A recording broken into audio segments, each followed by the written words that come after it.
CPM നേതാവ് Shri VPP Mustafa, ഇതിനകത്ത് നേരത്തെ ആനന്ദ് പറഞ്ഞു നിർത്തുന്ന ഒരു വിഷയമുണ്ട്. ഉത്തരേന്ത്യയിലടക്കം ന്യൂനപക്ഷ പ്രീണനം നടത്തുകയാണ്, മുസ്ലിം പ്രീണനം നടത്തുകയാണ് കോൺഗ്രസ് എന്നുള്ളൊരു നരേറ്റീവ് ഉണ്ടാക്കിയാൽ അത് BJPക്ക് ഗുണകരമാണ്. ഒരു പക്ഷേ ദേശീയ തലത്തിൽ അങ്ങനെ ഒരു നരേറ്റീവ് ഉണ്ടാക്കാനുള്ള സ്പേസ് കൊടുക്കാതിരിക്കുക അതുകൂടി കോൺഗ്രസ് ഉദ്ദേശിക്കുന്നുണ്ടാകുമോ?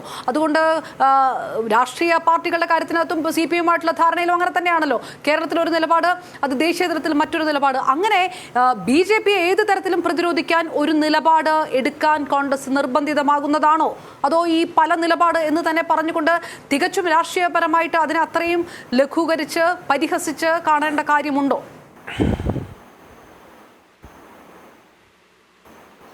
അല്ല, അതെന്താ വിഷയം എന്ന് പറഞ്ഞാൽ താങ്കളുടെ സമീകരണം ശരിയല്ല. തെരഞ്ഞെടുപ്പിൽ സീറ്റ് ധാരണ ഉണ്ടാക്കുന്നത് പോലെ ഒരു വിഷയമല്ല ഒരു പാർട്ടി നമ്മുടെ രാജ്യത്ത് തർക്ക വിഷയമായി കൊണ്ടുവരാൻ ശ്രമിക്കുന്ന കാര്യങ്ങളിൽ എടുക്കുന്ന നിലപാടിൻ്റെ പ്രശ്നം. രണ്ടും രണ്ടാണ്.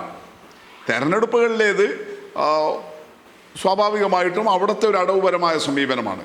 മറ്റത് അങ്ങനെയല്ല. നിങ്ങളുടെ നിലപാടെന്ത് എന്നുള്ളതാണ്. ആ നിലപാടിനെ കുറിച്ചാണ് ചോദിക്കുന്നത്. അവിടെയാണ് നേരത്തെ താങ്കൾ സൂചിപ്പിച്ച ഈ പ്രത്യയശാസ്ത്ര ശൂന്യതയുടെ പ്രശ്നം വരുന്നത്. കോൺഗ്രസിനെ സംബന്ധിച്ചിടത്തോളം കഴിഞ്ഞൊരു ദശകത്തോളം കാലമായി എന്ന് പറഞ്ഞാൽ RSSന്റെ അധികാരാരോഹണത്തോട് എങ്ങനെ നിലപാടെടുക്കണം, ഒരു പ്രത്യേക മതവിഭാഗത്തിൻ്റെ ചിഹ്നങ്ങൾ, വിശ്വാസരൂപങ്ങൾ, ഇതൊക്കെ RSSും BJPയും അവരുടെ രാഷ്ട്രീയങ്ങൾക്ക് വേണ്ടി വിനിയോഗിക്കുമ്പോൾ അതിനോട് എന്തു സമീപനം സ്വീകരിക്കണം, അതിലെന്താണ് കോൺഗ്രസിൻ്റെ അടിയുറച്ച നിലപാട്, ഇതാണ് നമ്മൾ കാണേണ്ടത്. ഇവിടെ വന്ദേ മാതരം പാടുകയോ പാടാതിരിക്കുകയോ എന്ന് ചെയ്യുന്ന തർക്കത്തിൻ്റെ പ്രശ്നമല്ല. വന്ദേ മാതരത്തെ ഒരു തർക്ക വിഷയമാക്കുന്നത് ആരാണ്? നമ്മുടെ രാജ്യത്തെ ജനാധിപത്യ പ്രസ്ഥാനങ്ങളാണോ? നമ്മുടെ രാജ്യത്തെ ഏതെങ്കിലും ബഹുജന മുന്നേറ്റങ്ങളാണോ? അവരുടെ ഒന്നും വിഷയമേ അല്ലല്ലോ അത് RSSന്റെ നിലപാടല്ലേ. താങ്കൾ സൂചിപ്പിച്ചതുപോലെ RSSന്റെ വർഗീയ അജണ്ടകളുടെ ഭാഗമായി ഏതിനെയും സമൂഹത്തിൽ ഭിന്നിപ്പുണ്ടാക്കാൻ, വിഭജനത്തിന് വേണ്ടി ഉപയോഗിക്കണം. സമൂഹത്തെ കൂട്ടിയോജിപ്പിക്കുക എന്നുള്ളതല്ല RSSന്റെ നിലപാട്. ഇന്ത്യയുടെ ഏകത്വം തകർക്കണം, അതിനുവേണ്ടി എല്ലാ വിഷയങ്ങളെയും വർഗീയമായി അവതരിപ്പിക്കണം. അതിനാണ് വന്ദേ മാതരത്തെയും അവർ തർക്ക വിഷയമാക്കി മാറ്റുന്നത്. അതല്ലാതെ വന്ദേ മാതരത്തോട് എന്തെങ്കിലും സ്നേഹവും കൂറും ഉണ്ടായിട്ടൊന്നുമല്ല. അപ്പൊ അങ്ങനെ ഉപയോഗിക്കുന്ന ആ തർക്ക വിഷയമാക്കുക എന്ന RSSന്റെ കെണിയിൽ നമ്മൾ പോയി വീണ് കൊടുക്കണം. അതല്ലേ കോൺഗ്രസ് ഉൾപ്പെടെയുള്ള മതനിരപേക്ഷ ജനാധിപത്യവാദികൾ ആലോചിക്കേണ്ട വിഷയം. നിങ്ങൾ ഈ പറയുന്ന ന്യായമാണെങ്കിൽ ഏത് ഉത്തരേന്ത്യയിൽ അവിടെ ഏതെങ്കിലും തരത്തിൽ ഇത് RSSന്റെ, ഞാൻ പറഞ്ഞല്ലോ RSSന്റെ അജണ്ടയാണല്ലോ അത്.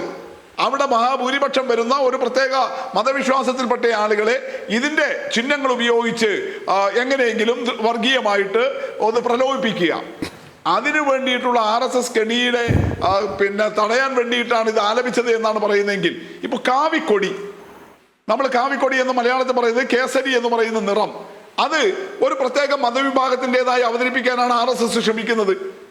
അതുകൊണ്ട് RSSന് സ്വാധീനമുള്ള കേന്ദ്രങ്ങളിൽ ആ മതവുമായി ബന്ധപ്പെട്ട ചടങ്ങുകൾ സംഘടിപ്പിക്കുമ്പോൾ കാവ്യ അലങ്കാരങ്ങൾ, കാവിക്കൊടികൾ, ഇതൊക്കെ വ്യാപകമായിട്ട് RSSന്റെ പരിപാടിയിൽ മാത്രമല്ല, കേരളത്തിൽ ഞാൻ പറഞ്ഞല്ലോ RSSന് സ്വാധീനമുള്ള കേന്ദ്രങ്ങളിൽ ക്ഷേത്ര പരിപാടികളിലും മറ്റും അത് ഉപയോഗിക്കാൻ ശ്രമിക്കുന്നുണ്ട്. ഉത്തരേന്ത്യ മുഴുവൻ അവർ നടത്തുന്നുണ്ട്.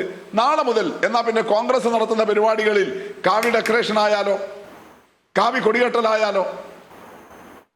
ഇത് തന്നെയല്ല നേരത്തെ പ്രിയങ്ക ഗാന്ധി സ്വീകരിച്ചത്. അയോധ്യയിൽ രാമക്ഷേത്രം കിട്ടുമ്പോൾ അവര് പ്രിയങ്ക ഗാന്ധി മാത്രമല്ല, മധ്യപ്രദേശിൽ നിന്നുള്ള കോൺഗ്രസ് നേതാക്കൾ, രാജസ്ഥാനിൽ നിന്നുള്ള കോൺഗ്രസ് നേതാക്കൾ ഈ RSSന്റെ കർസേവകർ ചെയ്യുന്നത് പോലെ ശില പൂജിച്ചു കൊടുക്കുക. അവസാനം ആ ക്ഷേത്രത്തിന്റെ പേരിലുള്ള പൂജാ ചടങ്ങുകൾ, അതിന്റെ ഉദ്ഘാടനം, അത് വന്നപ്പോൾ ഞങ്ങളെ ക്ഷണിച്ചില്ല എന്ന് പ്രിയങ്ക ഗാന്ധി പരാതി പറയുന്ന സാഹചര്യം. എന്നിട്ട് ഇപ്പൊ എന്തായി? RSSന് ഒരു വിശ്വാസവുമില്ല എന്നുള്ളതിന്റെ നല്ല തെളിവല്ലേ ആ ക്ഷേത്രത്തിൽ ഇപ്പൊ നടക്കുന്ന കൊള്ള. എന്തെങ്കിലും പ്രതികരണം ഉയർത്താൻ വേണ്ടി ശ്രമിക്കുന്നുണ്ടോ? ഇപ്പൊ യഥാർത്ഥത്തിൽ ഞാൻ തിരികെ എത്താം. അതെ, ഞാൻ വരാം. ഞാൻ തിരികെ എത്താം. അങ്ങനെ ഒരു ഇരയിട്ട് കൊടുക്കുമ്പോൾ ആ ഇരയിൽ കൊത്താതിരുന്നുകൂടി എന്നൊരു ചോദ്യം കൂടിയുണ്ട്. കോൺഗ്രസ് കാണിക്കുന്ന ഒരു സമവായം അല്ലെങ്കിൽ ഒരു അനുനയം അതിൻ്റെ ഭാഗമാണോ? അങ്ങനെയാണെങ്കിൽ അതിനപ്പുറമല്ലേ CPM ഈ വിഷയം രാഷ്ട്രീയ വിഷയമായി ഉയർത്തിക്കൊണ്ടുവരുന്നത് എന്നുള്ളൊരു ചോദ്യം കൂടിയുണ്ട്. ഞാനതുമായിട്ട് താങ്കളിലേക്ക് എത്താം. Big TV, without fear or favor.